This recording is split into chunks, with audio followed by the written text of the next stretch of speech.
Kom ons gesels oor selfrefleksie oor emosies. Wat vir my lekker is as ek gereeld hier in die strandomgewing langs die see ry, is om te sien hoe die see elke dag anders lyk. Gister was dit erg winderig en die see het baie rof gelyk. Ander dae is dit weer kalm. En dis soos ons emosies wat 'n innerlike weerspieëling eintlik is van die see wat 'n mens sien. In 'n lewe waar sosiale media vergelykings, waar werkdruk, waar konstante geraas ons oorweldig, nooi God ons om stil te word en te kyk wat leef binne in ons. Doen selfrefleksie met ander woorde. Selfrefleksie oor emosies is nie om jou gevoelens te ignoreer nie, maar om dit juis met wysheid en genade te verstaan.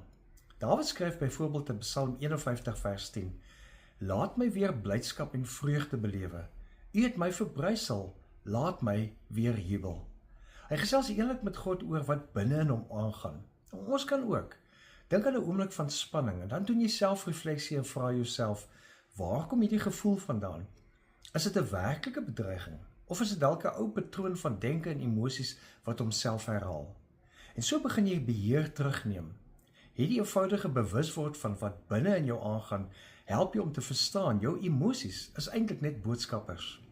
Navorsing toon dat mense wat hulle emosies bewustelik verken, ontwikkel groter emosionele intelligensie, en dit lei weer op sy beurt tot beter besluite, gesonder verhoudings en verhoogde welstand.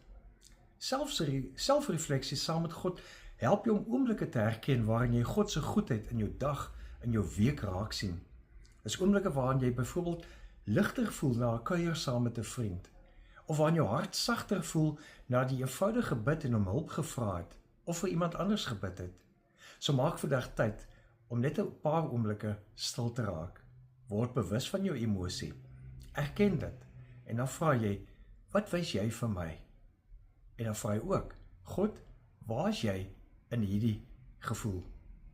So groei jy in innerlike vrede en begin meer floreer. Leef geïnspireerd.